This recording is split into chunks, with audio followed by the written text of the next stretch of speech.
আসসালামু আলাইকুম সুপ্রিয় দর্শক সবাইকে শুভেচ্ছা জানিয়ে শুরু করছি মোহনা টেলিভিশনের নিয়মিত আয়োজন খাজা বদরুদ্দোজা মডার্ন হাসপাতাল সুস্বাস্থ্য প্রতিদিন অনুষ্ঠান। প্রিয় দর্শক, আজকে আমরা আলোচনা করব উচ্চ রক্তচাপ প্রতিরোধ ও প্রতিকার এই বিষয় নিয়ে।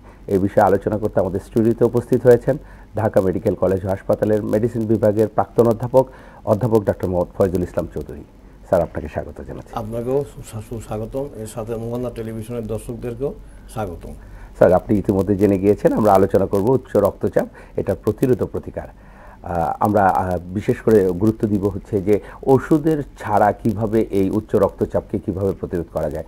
প্রিয় দর্শক, আপনারা চাইলে আমাদের সাথে অংশ নিতে পারেন। টিভি স্ক্রলে দেখানো নাম্বারে ফোন করে প্রশ্ন রাখতে পারেন। আমরা চেষ্টা করব আপনাদের প্রশ্নের কাঙ্ক্ষিত জবাব দিতে। চলুন তাহলে আমরা আজকে আমাদের মূল আলোচনায় ফিরে যাই।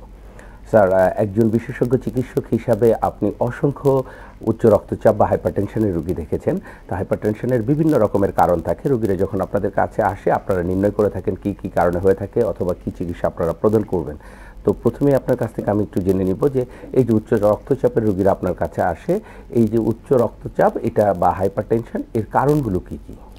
ধন্যবাদ আপনার প্রশ্নের জন্য। এটা অতীব গুরুত্বপূর্ণ একটি প্রশ্ন। আমরা যত উচ্চ রক্তচাপ রোগী দেখেছি, এই সব উচ্চ রক্তচাপ রোগীকে আমি ভাগ করি, তার দুভাগে ভাগ করা যায়। অর্থাৎ দুটো মেইন ভাগ, একটার নাম হচ্ছে এসেনশিয়াল হাইপারটেনশন অথবা প্রাইমারি হাইপারটেনশন, আর একটা হচ্ছে সেকেন্ডারি হাইপারটেনশন। 100 জন রোগীর মাঝে এসেনশিয়াল হাইপারটেনশন অথবা প্রাইমারি হাইপারটেনশন এটা 90 থেকে 95 ভাগ রোগীরই হয়ে থাকে এসেনশিয়াল হাইপারটেনশন। অর্থাৎ এই উচ্চ রক্তচাপ রোগীর কোনো কারণ জানা যায় না, পাওয়া যায় না। আর বাকি থাকে সেকেন্ড গ্রুপ, ওইটা সেকেন্ডারি হাইপারটেনশন। এটা 5 to 10% কেসে। Secondary means secondary to any other disease. অর্থাৎ আপনার কিডনি নষ্ট হয়ে গেল, আপনার উচ্চ রক্তচাপ হবে। আপনার কোনো ব্রেনের ভিতরে কোনো গ্ল্যান্ডের কারণে উচ্চ রক্তচাপ হতে পারে। কিডনির উপরে একটা গ্ল্যান্ড আছে, ওইটাকে বলা হয় সুপ্রারেনাল গ্ল্যান্ড, ওই গ্ল্যান্ডের সমস্যার কারণে উচ্চ রক্তচাপ হতে পারে। এগুলো হচ্ছে অথবা আপনার রক্তনালীর কোনো কারণে উচ্চ রক্তচাপ হতে পারে। এগুলো কারণ বেশি পাওয়া যায় না। এগুলো কেস পাওয়া যায় 5 থেকে 100 জন রোগীর মাঝে 5 থেকে 10 জন রোগী এগুলো পাওয়া যায়। এগুলো একটা কারণ রয়েছে, কিন্তু এছাড়া বাকি 95 ভাগের কোনো কারণ পাওয়া যায় না। কারণ ছাড়াই উচ্চ রক্তচাপ, মানে এর ডাইরেক্ট কোনো কারণ পাওয়া যায়। অন্যান্যভাবে অনেক হাইপোথিসিস দিয়ে হয়তো ব্যাখ্যা করা যায় কেন হলো, সেটা অন্য কথা। ধন্যবাদ স্যার, খুব চমৎকার আপনি একটি তথ্য দিয়েছেন। আপনি দুটা ভাগে ভাগ করেছেন, essential hypertension and secondary hypertension. এই যে দুটা ভাগে ভাগ করলেন, তার মধ্যে আপনি বড় একটা অংশকে ইসেনশিয়াল হাইপারটেনশনের মধ্যে ফেলে দিয়েছেন এবং বলেছেন যার কারণ কোনোভাবেই জানা যায় না। এবং সেকেন্ডারি হাইপারটেনশনের ক্ষেত্রে আপনি বলছেন যে বিভিন্ন রোগের কারণে, এটা অ্যাসোসিয়েটেড যে ডিজিজগুলো আছে তার কারণে হাইপারটেনশন হতে পারে। তাহলে কি স্যার, এই যে ইসেনশিয়াল হাইপারটেনশন যে কথাটা বলছেন, এই রোগগুলির কি কোনো কারণ যেহেতু পাওয়া যায় না, তাহলে কি এটার জন্য আমাদের করণীয় কিছু নেই? অবশ্যই করণীয়, এটাই তো বেশিরভাগ রোগীর অবশ্যই করণীয় আছে। এই করণীয়টা জানার আগে আমি সাধারণ মানুষের সবাইকে বলবো রক্তচাপ বা উচ্চ রক্তচাপটা কি, এই জিনিসটা আগে বুঝতে হবে। অবশ্যই স্যার, আমরা এই বিষয়টা নিয়ে আসবো। এটাই বলতে হবে। তাহলে আপনি তাহলে আমাদেরকে যেহেতু প্রসঙ্গটা টেনে নিয়ে এসেছেন, আপনি প্রথমে আমাদেরকে এই বিষয়ে একটা বিশদ ধারণা দেন। রক্তচাপ, হ্যাঁ, প্রথমে আসি রক্তচাপটা কি। রক্তচাপ হচ্ছে, আমি একটা ছোট এক্সাম্পল দিই। একটা টিউবের ভিতর দিয়ে যদি পানি প্রবাহিত হয়, ওই পানিটা টিউবের গায়ে 500 একটা চাপ দেয় যে তার প্রমাণটা কি, একটা সুইচ দিয়ে যদি টিউবটা ছিদ্র করেন দেখবেন যে অতি জোরে পানিটা বের হচ্ছে। তার মানে পানিটা 500 গায়ে চাপ দিচ্ছে। এই যে চাপ দেওয়াটা, এই কতটুকু প্রেসারে চাপ দিচ্ছে 500 গায়ে, ওইটাই হচ্ছে পানির চাপ। ঠিক টিউবের ভিতর রক্তনালীর ভিতর দিয়ে যখন রক্ত চলাচল করে, রক্ত চলে, তখন চলমান রক্ত নালীর গায়ে একটা চাপ দেয়। ওই চাপটাকে বলা হয় রক্তচাপ। এই রক্তচাপের দুটো মাত্রা থাকে। একটা হার্ট যখন কন্ট্রাকশন করে, সব ব্লাড যখন রক্তনালীতে বেরিয়ে যায়, তখন একটা প্রেসার, ওইটাকে বলে সিস্টোলিক প্রেসার। এটা সাধারণত 120 মিলিমিটার মার্কারি অথবা তার নিচে থাকে নর্মালি। আর যখন হার্ট রিল্যাক্স থাকে, অর্থাৎ যে তার যখন ভিতরে যা রক্ত ছিল ওইটা বের হয়ে গেছে, এখন হার্ট রিল্যাক্স, তখন রক্তনালীতে আর রক্ত নেই, তখন হচ্ছে একটা lowest limit of the pressure, ওইটাকে বলি আমরা ডায়াস্টোলিক ব্লাড প্রেসার। ওইটা 80 মিলিমিটার মার্কারি অথবা তার নিচে। তাই স্বাভাবিকভাবে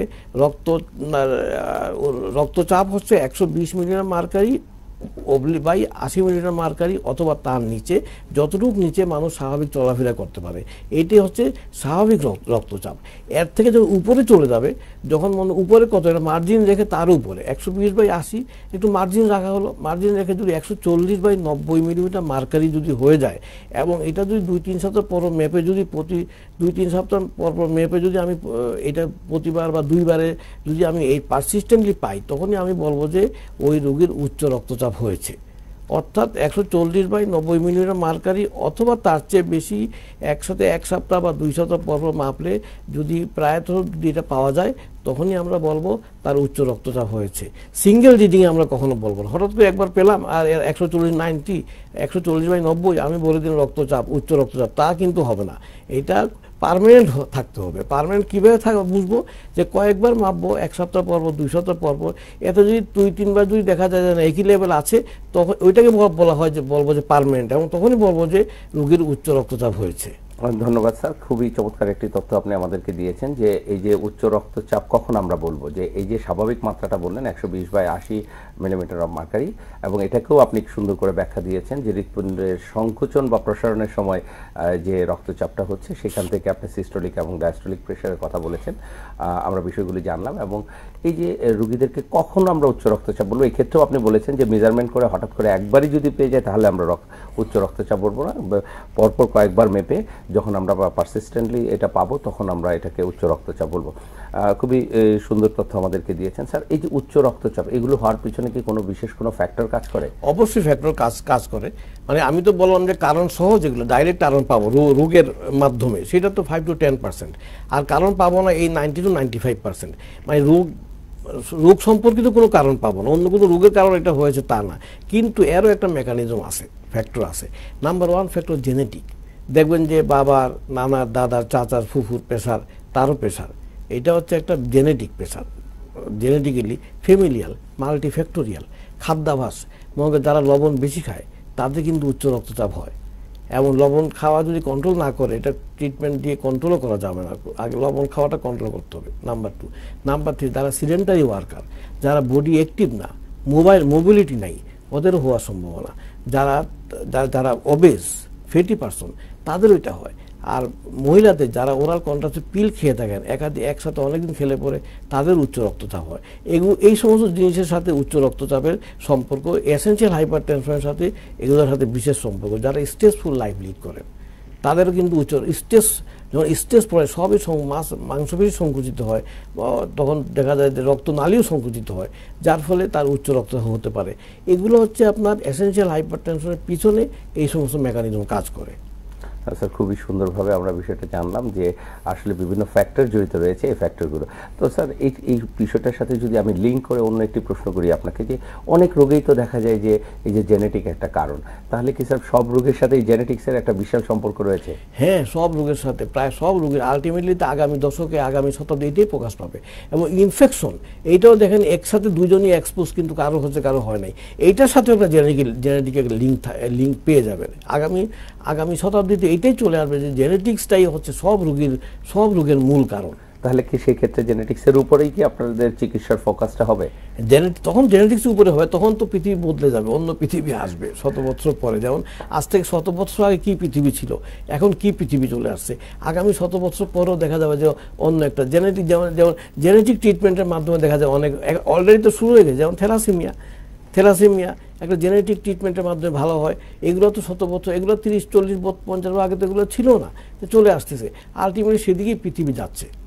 আপনি কি কোনো কিছু অ্যাজাম্পশন করতে পারেন যে 100 বছর পরে আসলে কিরকম হতে পারে? এখন 100 বছর যারা যে কেউ যদি একটা জিনিসের উপর যদি সে অনেক তার লেখাপড়া থাকে, অনেক চিন্তা ভাবনা থাকে, একটা সময়ের সাথে একটা কম্পেয়ার করে যদি একটা গতি বুঝতে পারে, তাহলে এটা স্বাভাবিক বোঝা যায় 100 বছর আগে যা ছিল, তার 100 বছর আগে যা ছিল, কীভাবে গতিতে, জিওমেট্রিক গতিতে গিয়ে বাড়তেছে, আগামী 100 বছর পরে কি হবে, তাই না? এটা একটা আইডিয়া করা যায়। ধন্যবাদ স্যার। আমরা আমাদের মূল প্রসঙ্গে আবারও ফেরত আসছি। আমরা এই যে আলোচনা করছি উচ্চ রক্তচাপ প্রতিরোধ প্রতিকার নিয়ে। তো এই যে উচ্চ রক্তচাপ যে রোগীরা আপনার কাছে আসছেন, তখন তারা আপনারা মেজারমেন্ট করছেন যে ব্লাড প্রেশার মেশিনের মাধ্যমে মেজারমেন্ট করে আপনি তখন নির্ণয় করছেন যে এটা তার উচ্চ রক্তচাপ হয়েছে। কিন্তু রোগীরা এই যে এটা ছাড়া তারা কি কি লক্ষণ নিয়ে আপনার, এটা তো আজকের আমার আলোচনার মধ্যে সবচেয়ে গুরুত্বপূর্ণ প্রশ্ন হবে এটাই, মানে কি কি লক্ষণ নিয়ে তারা আসে। প্রথম কথা হচ্ছে 100 জন উচ্চ রক্তচাপ, আমি দর্শকদের জন্য বলতে চাই, 100 জন উচ্চ রক্তচাপের রোগীর 50 জনের কোনো কমপ্লেনই থাকে না, কিন্তু ভিতরে উচ্চ রক্তচাপ হয়ে আছে, কিন্তু কোনো কমপ্লেন নাই। এটা তো সমস্যা। তারা এটাকে কিভাবে নির্ণয়? তারা তো সমস্যা, এটা নির্ণয়টা হয় ইনসিডেন্টালি। আপনি জ্বর নিয়ে আমার কাছে আসলেন, কাশি নিয়ে আমার কাছে আসলেন, রক্তচাপ মাপা তো একটা রুটিন রুটিন পরীক্ষা, সব ডাক্তারই রক্তচাপ মাপে, রক্তচাপ মেপে দেখা গেলো যে অনেক বেশি, তখনই ডিক্লেয়ার করলো যে হয়তো ডিক্লেয়ার করার দরকার হলে করলো, না করলে আবার চেক করলো, তখনই তার উচ্চ রক্তচাপ ধরা পড়ে। এটা ভেরি ডেঞ্জার রুগীর জন্য। রুগীরা তো বুঝতে পারে না, হঠাৎ করে দেখা যাবে যে কমপ্লিকেশন নিয়ে আসলো, হঠাৎ করে একদিন প্যারালাইসিস নিয়ে আসলো, আস্তে আস্তে হঠাৎ করে কিডনিটা নষ্ট হয়ে নিয়ে আসলো, হঠাৎ করে হার্ট অ্যাটাক করে নিয়ে আসলো। কারণ রক্ত লক্ষণ নেই, কিন্তু সে তো তার খারাপ কাজ চালায় যাচ্ছে। মনে করে যে টিউবের ভিতরে, রক্তনালীর ভিতরে রক্তচাপের যে প্রেশার যদি বেড়ে যায়, বেড়ে গেলে কী হবে, আলটিমেটলি টিউবটাই ক্ষতি করবে। হয় টিউবটার মাঝে আবর্জনা জমে যেতে পারে, যেমন পানি যদি কন্টিনিউয়াস একটা টিউবের ভিতর দিয়ে চলে, পানি দেওয়ার টিউবের গায়ে, পানির নলের গায়ে আবর্জনা জমে যায়, এইভাবে আবর্জনা জমে যেতে পারে। আবর্জনা মানে মনে করি লিপিড প্লেটলেট জমে যেতে পারে, অথবা টিউবটা ফেটে যেতে পারে, অর্থাৎ রক্তনালীটা ফেটে যেতে পারে। যদি জমাট বেঁধে যায়, জমাট বাড়তে একসময় রক্তনালীটা বন্ধ হয়ে যাবে, তখন ইস্কেমিয়া হবে। ডিস্টেন্ট সাইটে, দূরবর্তী সাইটে ইস্কেমিয়া হবে, অর্থাৎ অক্সিজেন হাইপোক্সিয়ার কারণ যেটা হয়ে যায় অক্সিজেন না যাওয়ার ফলে। আর যদি ফেটে যায় তো রক্তক্ষরণ হবে। সুতরাং এই সমস্ত কমপ্লিকেশন নিয়ে একসময় আসে। স্যার খুবই ভালো বলেছেন। তাহলে এই ক্ষেত্রে সাধারণ মানুষ যারা সাধারণত কোনো সমস্যা ভোগ করছে, মানে ফিল করছে না, তাদের ক্ষেত্রে কি তারা কি উচ্চ রক্তচাপ পরিমাপ করার জন্য নিয়মিতভাবে প্রেশারটাকে মাপবে, বা কতদিন পর পর মাপলে ভালো হবে? এই জন্যই তো স্ক্রিনিং বলে। স্ক্রিনিং সব, মানে একটা গাড়ি, এখন নতুন গাড়ি, পুরাতন গাড়ি, নতুন গাড়ি কি স্ক্রিনিং করার প্রয়োজন নেই? অবশ্যই আছে। পুরাতন গাড়ি সে নিজে বলে দিবে আমাকে গ্যারেজে নিয়ে যাও, কিন্তু নতুন গাড়ি সে বলবে না। কিন্তু আপনার গাড়িটা ঠিক রাখার জন্য আপনি 3 মাস পর আপনাকে সার্ভিসিং দিতে হবে, আপনার মাঝে মাঝে গ্যারেজে চেক করতে হবে কি অবস্থা। তাতে কিছু গাড়ির উদাহরণ থেকে আমরা বিষয়টা বুঝতে পেরেছি। এখন মানুষের ক্ষেত্রে এটা কতদিন পর পর আমরা স্ক্রিনিংটা করব? মানুষের ক্ষেত্রে মনে করেন 6 মাস বা 1 বছর পর, বিশেষ করে যাদের পারিবারিক হিস্ট্রি আছে তারা 6 মাস পর দেখুক, যাদের অন্য কোনো রোগ আছে তারা 6 মাস পর আবার একটা টেস্ট করুক এই উচ্চ রক্তচাপ তার হয়েছে কিনা, তাই না? যারা এই ফ্যাক্টরগুলো আছে, যারা সল্ট ইটার, তাদের দেখুক, যারা ওরাল কন্ট্রাসেপ্টিভ পিল নিচ্ছে তারা দেখুক, এইভাবে এই গ্রুপ ওয়াইজ এইভাবে। কিন্তু যার কিছু নেই সে হয়তো 1 বছর পর দেখলো, 2 বছর পর দেখলো। ধন্যবাদ স্যার, আপনার কাছ থেকে আমরা খুবই গুরুত্বপূর্ণ তথ্যগুলি পাচ্ছি। আমরা ছোট্ট একটি বিজ্ঞাপন বিরতিতে যাব। আমরা বিজ্ঞাপন বিরতি শেষে আলোচনা করব এর চিকিৎসা ও প্রতিরোধ নিয়ে। প্রিয় দর্শক, আমাদের সঙ্গে রয়েছেন বাংলাদেশ সোসাইটি অফ মেডিসিনের সাবেক জেনারেল সেক্রেটারি ও ভাইস প্রেসিডেন্ট এবং ঢাকা মেডিকেল কলেজের প্রাক্তন অধ্যাপক ডক্টর মোহাম্মদ ফয়জুল ইসলাম চৌধুরী। স্যার, আমরা ছোট্ট একটি বিজ্ঞাপন বিরতিতে যাচ্ছি। প্রিয় দর্শক, ততক্ষণ পর্যন্ত আপনারা সাথেই থাকুন।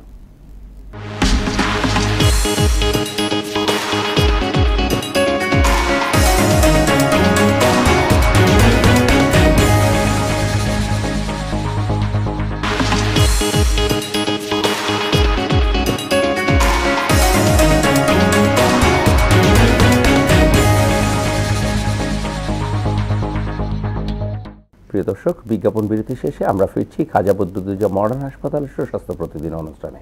আমরা আলোচনা করছিলাম উচ্চ রক্তচাপ প্রতিরোধ ও প্রতিকার নিয়ে। আমরা আমাদের মূল আলোচনায় ফিরে যাচ্ছি। স্যার, আপনার কাছ থেকে আমরা উচ্চ রক্তচাপের এই এক্সামিনেশনগুলো সম্পর্কে জানলাম এবং এটা লক্ষণগুলো কী কী এগুলো সম্পর্কে জেনেছি। এখন আমি আপনার কাছ থেকে যে বিষয়টি জানতে চাইবো, যখন উচ্চ রক্তচাপের একজন রোগী আসে তখন কি আপনারা রক্ত বা অন্য কোনো পরীক্ষা নিরীক্ষা করে থাকেন কিনা? হ্যাঁ, উচ্চ রক্তচাপের রোগী আসলে তো আমরা রক্তচাপের রিলেটেড কিছু পরীক্ষা আমরা করে নিই। পরীক্ষাগুলো দুভাগে ভাগ করি। একটা হচ্ছে যে জেনারেল পরীক্ষা কিছু করি, আর কিছু স্পেসিফিক টু দি উচ্চ রক্তচাপ এইভাবে করি।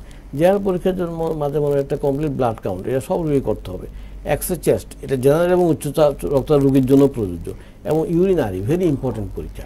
এই 3টে পরীক্ষা হচ্ছে জেনারেল পরীক্ষা, সব রোগীর জন্য করা যায়।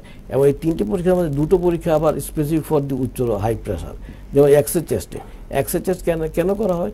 উচ্চ রক্তচাপ অনেক দিন থেকে যদি থেকে থাকে তাহলে তার হার্টের উপর তার চাপ পড়ে, তখন হার্টের শেপটা চেঞ্জ হয়ে যায়, এটা এক্সরেতে বোঝা যাবে। তারপরে আপনার মনে করেন রুটিন এক্সামিনেশন, এটা যদি উচ্চ রক্তচাপ যদি অনেকদিন থাকে তাহলে কিডনিকে ইনভলভ করে। কিডনিকে ইনভলভ করলে আপনার ইউরিন দিয়ে প্রোটিন পাওয়া যাবে, ইউরিনে আরবিসি পাওয়া যাবে। এগুলো ছোট একটা অল্প পয়সা একটা পরীক্ষা, কিন্তু অনেক ভ্যালু, তার ভ্যালুয়েশন অনেক বেশি, ক্লিনিক্যাল ভ্যালুয়েশন।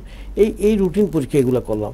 এটার সাথে আরও আমরা কী করি, উচ্চ রক্তচাপের সাথে আরও কিছুদিন জড়িত থাকে। যেমন যাদের উচ্চ রক্তচাপ থাকে তাদের আবার লিপিড রক্তের চর্বিও বেশি থাকে, লিপিড প্রোফাইলটা করি। এদের অনেকের সাথে ডায়াবেটিস অ্যাসোসিয়েট থাকে, সুতরাং ব্লাড সুগারটা করি। অনেকে ইউরিক অ্যাসিড অ্যাসোসিয়েট থাকে। এগুলো একটা সংগঠন, এটা একটা উচ্চ রক্তচাপের একটা নিজের সংকট, যেমন যেমন সব শ্রেণীর একটা সংগঠিত থাকে না, এলাইট শ্রেণী সবাই মিলে থাকে একসাথে, এরকম এরা তো এলাইট শ্রেণী, এরা সব একসাথে মিলে থাকে। ইউরিক অ্যাসিড টেস্ট আমরা করি, ইসিজি করি, যে হার্টের উপর কোনো চাপ পড়লো কিনা, বা উচ্চ রক্তচাপের রোগী বিভিন্ন কারণে হার্টের সমস্যা হতে পারে, এই সমস্ত জিনিস করি। উচ্চ রক্তচাপের রোগী এগুলো আলট্রাসোনোগ্রাফি করি। আলট্রাসোনোগ্রাফি একটা ইম্পর্টেন্ট পরীক্ষা। আলট্রাসোনোগ্রাফিতে সেকেন্ডারি কারণে কিন্তু অনেক কারণ কিন্তু পেটের ভিতরেই থাকে। সুতরাং আলট্রাসাউন্ড অনেক কিছু পাওয়া যায়, অনেক কারণ থাকে। মানে মনে কিডনির কারণগুলো থাকে, সুপ্রায়নিক গ্ল্যান্ডের কারণগুলো থাকে, আরও নিচে ওভারি বা ওভারির কারণগুলো থাকে। সুতরাং ultrasonography is a very important test for the determination of the secondary cause of the hypertension. এই সমস্ত পরীক্ষা রোগী যদি আপনার করতে পারে, অ্যাফোর্ড করতে পারে, তাহলে এই সমস্ত পরীক্ষা very mandatory for the evaluation of high blood pressure. ধন্যবাদ স্যার, আপনি মাঝখানে এমন সুন্দর সুন্দর কথা বলেন যে বিষয়গুলো নিয়ে আমার মানে চিন্তা করতে ইচ্ছে হচ্ছে। যে আপনি খুব চমৎকার একটি কথা বলেছেন যে এটা এলিট শ্রেণী, অর্থাৎ গুত্রের লোকগুলি থোকায় থাকে আর কি, গুত্রে বিভক্ত থাকে। তার মানে কি স্যার এই রোগগুলিকে আপনি ধনীদের রোগ বলছেন? ধনী করে বলছি না, সাধারণত দেখা যায় যে যারা পরিশ্রমী লেবার তারা তো উচ্চ রক্ত কম হয়, তারপরে হয় না তা না, কিন্তু যারা দেখা একটা শ্রেণী যারা সেডেন্টারি ওয়ার্কার, যারা মনে হয় কাজ ফিজিক্যাল মুভমেন্ট কম, এই শ্রেণীর এই রোগগুলো সাধারণত হয়ে থাকে। এই জন্য আপনি এটাকে বলেছেন যে এলিট শ্রেণী। ধন্যবাদ স্যার। এখন আপনারা যখন একজন রোগীকে ইনভেস্টিগেশন করলেন, এক্সামিনেশন করলেন এবং ডায়াগনোসিসে কনফার্ম হলেন যে এটা হাইপারটেনশন হয়েছে, তখন আপনারা আসলে কি ধরনের চিকিৎসা দিয়ে থাকেন? আমরা যেটা চিকিৎসা দিয়ে থাকি, উচ্চ রক্তচাপের চিকিৎসা দুটা ভাগে ভাগ করা যায় এখানে। একটা ভাগ হচ্ছে আপনার নন ড্রাগ ট্রিটমেন্ট, ওষুধ ছাড়া ম্যানেজমেন্ট কীভাবে হয়। আর একটা ভাগ হচ্ছে ওষুধ ছাড়া ম্যানেজমেন্ট ওষুধ ছাড়া ম্যানেজমেন্ট। আর একটা ভাগ হচ্ছে যে নন ফার্মাসিউটিক্যালস, যেটা ট্রিটমেন্ট, ডায়েটারি ডেইলি লাইফের যে ম্যানেজমেন্ট, এটার সাথে আমি ওষুধ দিব।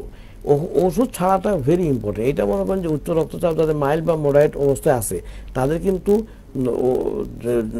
আপনার নন ফার্মাসিউটিক্যাল ম্যানেজমেন্ট, অর্থাৎ যেখানে ওষুধ থাকবে না, যেখানে শুধু আপনার মনে করেন ডেইলি লাইফের চেঞ্জটা হবে, লাইফ মোবিলিটি আসবে, আপনার কী কী অ্যাভয়েড করতে হবে, কী কী খেতে হবে, এগুলো যদি আনা যায়, তাহলে দেখা যায় যে উচ্চ রক্তচাপ 20-10 কন্ট্রোল হয়ে যায়। মানে সিস্টোলিক প্রেশার 20 কমে যেতে পারে, আর ডায়াস্টোলিক প্রেশার 10 কমে যেতে পারে। এখন যার মনে করেন যে 100 যার মনে করেন যে আপনার 160 এদিকে আর ওদিকে 100 প্রেশার আছে, তার মনে 160টা কমে মানে 140 হলো, বা যার 150 আছে তার 20 কমলে 130 হয়ে গেল, আর যার মনে করেন যে আপনার 95 আছে তার 10 কমে গেলে 85 হয়ে গেল। তার তো আপনার দেখা যাচ্ছে নন ফার্মাকোলজিক্যাল ম্যানেজমেন্টের মধ্যে দিয়ে আপনি রোগীকে কন্ট্রোল করে নন ফার্মাকোলজিক্যাল ম্যানেজমেন্টের মাধ্যমে রোগীটাকে ঠিক করা যায়। নন ফার্মাকোলজিক্যাল ম্যানেজমেন্ট আর কিছুই না, এটা হচ্ছে নিজের অভ্যাস একটা পরিবর্তন করা, লাইফস্টাইলটাকে বলে লাইফস্টাইল মডিফিকেশন। অর্থাৎ আপনি কখন শুতে যাবেন, আপনার কখন ঘুম থেকে উঠবেন, প্রতিদিন ব্যায়াম এক্সারসাইজ করতে হবে। এক্সারসাইজ তো আমি ওই ধরনের জিমে যাই এক্সারসাইজের কথা বলছি না, ডেইলি 1 ঘন্টা হাঁটবেন। আবার ডায়েটারি হ্যাবিটটা অতি সহজ। আপনার লবণ খাবেন না, পাতে লবণ খাবেন না, পাতে এক্সট্রা লবণ, সেটা ভাজা হোক আর নন ভাজা হোক, যেরকমই হোক এক্সট্রা লবণ খাবেন না, 1 নম্বর। 2 নম্বর কথা হচ্ছে যেগুলো চর্বি জাতীয় জিনিস আপনি কম খাবেন, যেখানে চর্বি আছে ওগুলো খাবেন না, গরুর মাংস, খাসির মাংস, ডাইরেক্ট চর্বি, এগুলো খাবেন না। 3 নম্বর কথা হচ্ছে আপনার এই যে হাই রিচ ফুডগুলো খাবেন না, সব জিনিস এগুলো নেবেন না। কি জিনিস খাবেন আপনার সাদা সিধে খাবেন, অর্থাৎ মাছ খাবেন, সবজি খাবেন, ফ্রুটস খাবেন, আর কার্বোহাইড্রেট অল্প করে খাবেন। এই মডিফিকেশন, ডায়েটারি মডিফিকেশনটা করতে হবে। স্ট্রেস নেবেন না। বলতে পারেন যে আমি একটু স্ট্রেস ছাড়া চলতে পারি না, স্ট্রেস তো অটোমেটিক চলে আসে, কিন্তু স্ট্রেস কীভাবে ম্যানেজ করতে হবে এটা আপনাকে জানতে হবে। রাত্রেবেলা আপনার আবার সুন্দরভাবে নিরবিচ্ছিন্ন আপনার একটা ঘুম চাই, শান্তি, রিল্যাক্স চাই, শান্তিতে আপনার ঘুম চাই। এই সব কিছু যদি ম্যানেজ করা যায়, স্মোকিং করবেন না। স্মোকিং কিন্তু রক্তনালীগুলোকে সংকুচিত করে ফেলে, সুতরাং স্মোকিংটা বাদ দেন। এগুলো বাদ দিয়ে প্রত্যেকেই কিন্তু কেউ আছে প্রেশার 10/5 কমায়, কেউ আছে 9/3 কমায়, এরকম সবগুলো অ্যাড হয়, তাহলে দেখা যাবে যে ওনার প্রেশারটা কমে গেছে। স্যার, নন ফার্মাকোলজিক্যাল ম্যানেজমেন্ট এবং এই সম্পর্কে একটু ধারণা দিয়েছেন যে আসলে ইনডিরেক্টলি আমরা প্রতিরোধ সম্পর্কে ধারণা পেয়ে গিয়েছি। একটু খুব সংক্ষেপে বলবেন, আমরা অনুষ্ঠানে একেবারে শেষ প্রান্তে, যে চিকিৎসাটা কি হবে? হ্যাঁ, চিকিৎসা তো আপনার এই নন ফার্মাকোলজিক্যাল ট্রিটমেন্টের সাথে যদি কন্ট্রোল না থাকে, এটা বলতে পারেন কতদিন ওয়েট করবো। বড় তো 6 মাস, বই 3 মাস, 3 মাসের দরকার নেই, বড় তো 6 সপ্তাহ ওয়েট করবে। 6 সপ্তাহ ওয়েট করে যদি দেখেন যে কমছে না, তখন এই নন ফার্মাসিউটিক্যাল ম্যানেজমেন্টটা থাকবে। তার সাথে তার সাথে যোগ হবে আপনার ঔষধ যোগ হবে। ঔষধ বিভিন্ন ক্যাটাগরি ওষুধ আছে, এ বি সি ডি, তাই না? এতে মনে করেন যে আপনার এই এসি ইনহিবিটর, বিতে বিটা ব্লকার, সিতে ক্যালসিয়াম চ্যানেল ব্লকার, ডিতে ডায়রোটিক্স। এবার যার জন্য যেটা প্রযোজ্য, যে ডায়াবেটিক রোগী তার জন্য মনে করেন যে আপনার এসি ইনহিবিটর, এআরবি এগুলো ভালো। তা যার সাথে স্যার ধন্যবাদ আপনাকে, খুব চমৎকারভাবে আপনি আমাদেরকে বলেছেন যে আসলে কিভাবে প্রতিরোধ করা যাবে সে সম্পর্কে ধারণা দিয়েছেন, এবং চিকিৎসার জন্য যে ওষুধগুলি প্রয়োজন সেগুলোকেও ক্লাসিফাইড করে আপনি বলে দিয়েছেন। আপনাকে অসংখ্য ধন্যবাদ, আপনি আমাদের স্টুডিওতে এসে আমাদের এই সম্পর্কে ধারণা দিয়েছেন। প্রিয় দর্শক, উচ্চ রক্তচাপ নিয়মিতভাবে পরীক্ষা করুন এবং বিশেষজ্ঞ চিকিৎসকের পরামর্শ নিন। আপনারা ভালো থাকুন, সুস্থ থাকুন, মোহনার সাথেই থাকুন।